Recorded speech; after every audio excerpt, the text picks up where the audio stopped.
Le dernier quart d'heure de Smart Bourse chaque soir, c'est le quart d'heure thématique. Le thème ce soir, c'est celui des small caps et les enjeux de 2025 pour ce segment de marché, cette classe d'actifs qui a souffert depuis longtemps maintenant. Nous en parlons avec Stéphanie Brunel-Moget, qui est gérante privée à la financière d'Uzès. Bonsoir Stéphanie. Bonsoir. Merci d'être là. Les small caps, ça fait partie des classes d'actifs que vous travaillez pour le compte de vos clients, que vous connaissez bien depuis longtemps, et donc vous avez suivi, comme nous, et peut-être plus encore, ces années de sous-performance pour les petites capitalisations boursières françaises, européennes. Il y a peut-être des différences en fonction des marchés, mais globalement, ce sont quand même plusieurs années de sous-performance qui s'accumulent. Est-ce que cette sous-performance est devenue une fatalité ou pas, Stéphanie ? Vous voulez nous faire pleurer là? Bah non, j'essaye justement de réveiller un peu l'espoir, l'espérance.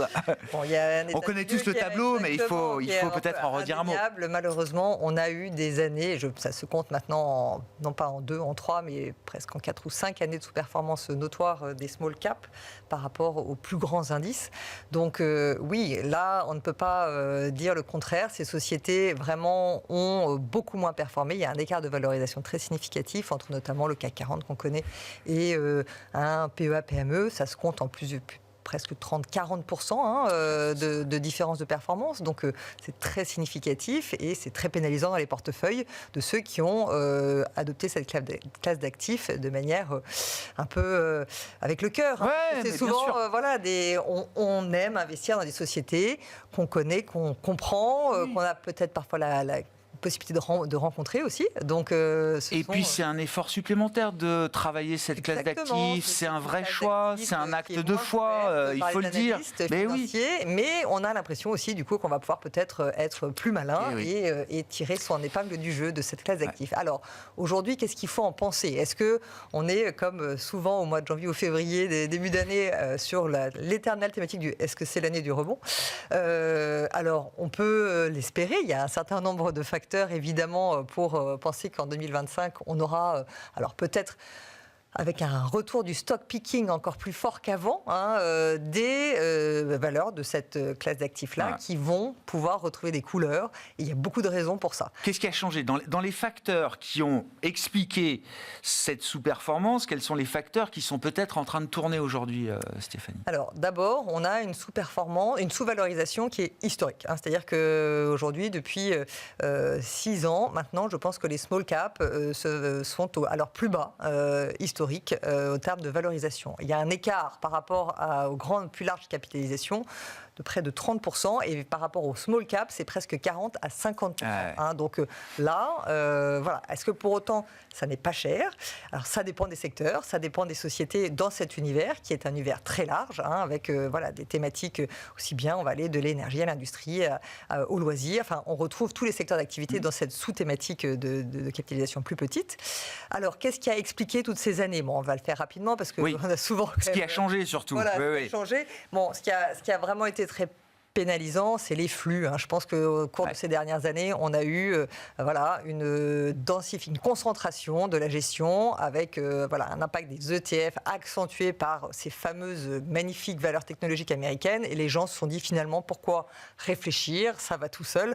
Je vais mettre dans mon portefeuille du Nasdaq, du MSCI World, du S&P 500 et peut-être un peu d'Eurostoxx 600 et autres. Et je fait moins de recherche. Voilà. Sauf qu'aujourd'hui, je pense qu'on arrive à un moment où on est peut-être au moment de la bascule. Et les séances récentes depuis le début de l'année ont peut-être un peu tendance à nous le montrer. C'est qu'on a peut-être été un peu dans l'excès de cette concentration des portefeuilles et que le stock picking va retrouver des couleurs et qu'il va falloir justement aller chercher les sociétés qui sont en retard, qui sont moins chères, qui sont bien positionnées. Et on en a plein dans cette univers. Et là, il y a des investisseurs qui, effectivement, après avoir bien profité de cette thématique de la concentration ou de cette stratégie de concentration, vont plutôt chercher à se déconcentrer. À se déconcentrer. Et alors exactement, on le voit, aujourd'hui, il y a vraiment eu, depuis le mois de décembre, on voit le décembre-janvier, un arbitrage massif, jamais eu autant de très nombreuses années, de la classe d'actifs américaine vers l'Europe. Alors, c'est pas pour autant qu'on arrive directement sur les small caps. Non, mais c'est déjà un premier pas. C'est une première étape. C'est un premier pas. On a certes des indices, les plus grands indices, les CAC 40, etc., le DAX qui sont à plus 8, plus 9, la séance d'aujourd'hui est encore incroyable, et des plus petites qui ne sont pas encore à ces niveaux, mais qui rebondissent. Entre le CAC PME est à plus 3, le Mid and Small plutôt à plus 4, plus 5. Donc, on rattrape, on travaille, et là-dedans, on a effectivement des publications qui arrivent. Alors, c'est plutôt les chiffres d'affaires sur ces sociétés-là qui commencent à être connus, parce que le temps de publication est souvent un peu plus long pour avoir les résultats. Mais on a beaucoup de thématiques qui retrouvent des couleurs, et ça, c'est un bon signal. Est-ce que la dynamique bénéficiaire des entreprises de petite taille, de petite capitalisation est en train de repartir? Parce qu'on m'a beaucoup expliqué que pendant ces années de sous-performance, souvent on justifiait la surperformance des small caps parce qu'il y avait un surcroît de croissance bénéficiaire. Ce qui n'a pas toujours été vrai ces dernières années, quand on a vu des croissances bénéficiaires dans les Max 7 à plus 20, plus 30, ce qu'on voit encore aujourd'hui. Est-ce que là, il y a une dynamique qui se remet en place sur la croissance bénéficiaire de ces entreprises? C'est tout à fait une des raisons, finalement. Ouais. Avant, les small caps surperformaient très nettement les large caps, ce qui a été moins le cas pendant ces dernières années, parce qu'on a eu un contexte global qui a été plus compliqué, instabilité politique, fiscale, avec l'énergie et autres, etc. Mais aujourd'hui, on a vraiment un certain nombre de secteurs qui ont annoncé des attentes sur les croissances bénéficiaires pour 2025-2026, qui sont autour de entre plus 6 et plus 10, donc c'est très significatif. Alors, est-ce qu'ils sont trop optimistes ? Peut-être. Néanmoins, on a aussi, par exemple, sur le stock 600, une croissance bénéficiaire attendue à plus 9. Donc, finalement, pourquoi est-ce que les plus petites n'auraient pas... Finalement, c'est un peu cette même tendance, évidemment, avec des dispersions en fonction des secteurs d'activité. Ouais. Je me place du côté des émetteurs aussi, ça fait longtemps que je suis les marchés, et c'est vrai que le phénomène d'attrition de la cote n'est pas nouveau, mais il se poursuit année après année, et 2024 a été une année marquante de ce point de vue-là, beaucoup plus de sorties que de nouvelles entrées d'introduction en bourse. Du point de vue des émetteurs, des entreprises, vous rencontrez des managements de sociétés cotées, bien sûr, Stéphanie, il y a quand même des entreprises dans l'univers des small caps qui sont contentes d'être cotées en bourse aujourd'hui, ou ça devient compliqué à trouver Alors, il y a les deux, mais ça va être source d'opportunités pour les investisseurs dans les deux cas. C'est-à-dire qu'il y a ceux qui trouvent que leur valorisation est vraiment trop basse et qui vont réfléchir peut-être à trouver, avec l'aide d'un fonds de private equity ou d'une banque, etc., une proposition pour sortir de la bourse. Ouais. Mais alors, il faut savoir quand même que l'année dernière, ça fait 2-3 ans qu'on a déjà un certain nombre de sorties de cotes de bourse, et que dans ces cas-là, les investisseurs que nous sommes vont bénéficier en moyenne d'une prime de 30%. Et cette prime a même été plutôt autour de presque 40% l'année dernière. Donc, c'est aussi quand même un bon catalyseur pour la classe d'actifs. Et puis, évidemment, qu'il y a des patrons qui sont très heureux d'être cotés en bourse. Même. Voilà. Alors, il y en a d'abord qui sont rentrés il n'y a pas très longtemps. On peut parler des belles réussites comme Steve, par exemple, qui a été une très belle société, une très belle introduction en bourse. Et depuis l'introduction, Planisware, qui était une société qui vient du private equity. C'était Ardian, qui a été très heureux de trouver la liquidité en bourse. Voilà.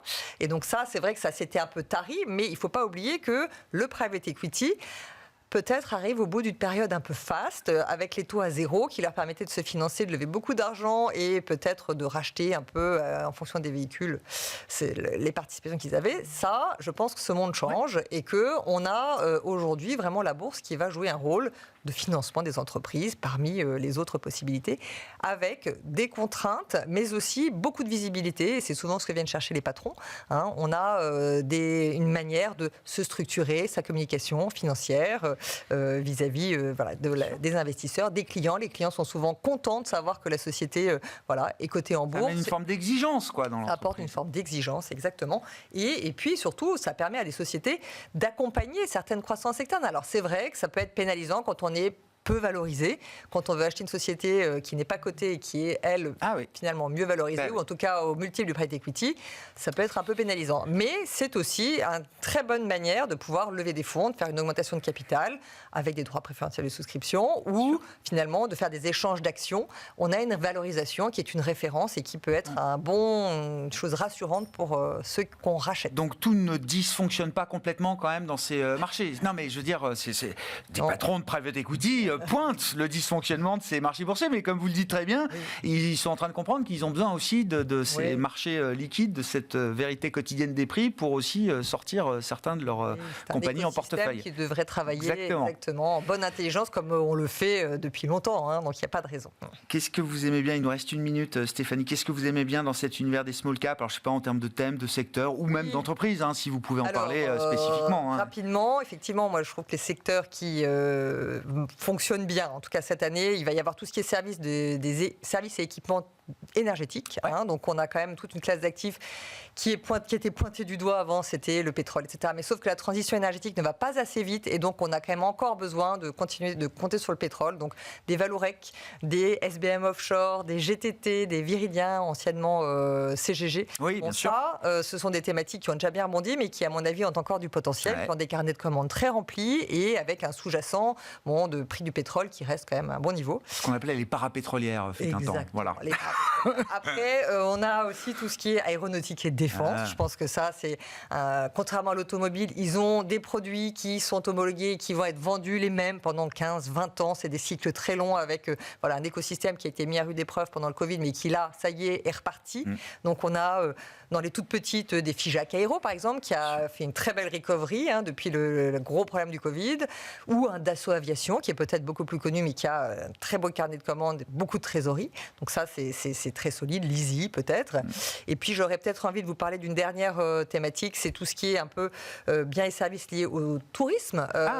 Voilà, qui en fait, on est en Europe, on est en France, on a vécu les Jeux Olympiques, la France est magnifique, on le a plus envie beau pays d'y du monde, venir. bien sûr. Et donc, nos hôtels, certes, ont été un peu chamboulés pendant cette période, mais depuis, l'image de la France rayonne, et donc on a dans les plus petites valeurs aussi bien des Pierre et Vacances, des compagnies Le Bon, des compagnies des Alpes. On va aller au ski, on va peut-être prendre un camping-car avec Trigano ou Univers. Donc tout ça, ce sont des sociétés qui fonctionnent et qui ont des belles perspectives et sur lesquelles il ne faut pas hésiter à se positionner, je pense, aujourd'hui. Merci beaucoup Stéphanie. Le stock picking, c'est la règle stratégique pour investir dans cet univers des small et mid cap pour 2025. Stéphanie Brunel-Moget, gérante privée à la financière d'Uzès, qui était avec nous, l'invité de ce dernier quart d'heure de Smart Bourse ce soir.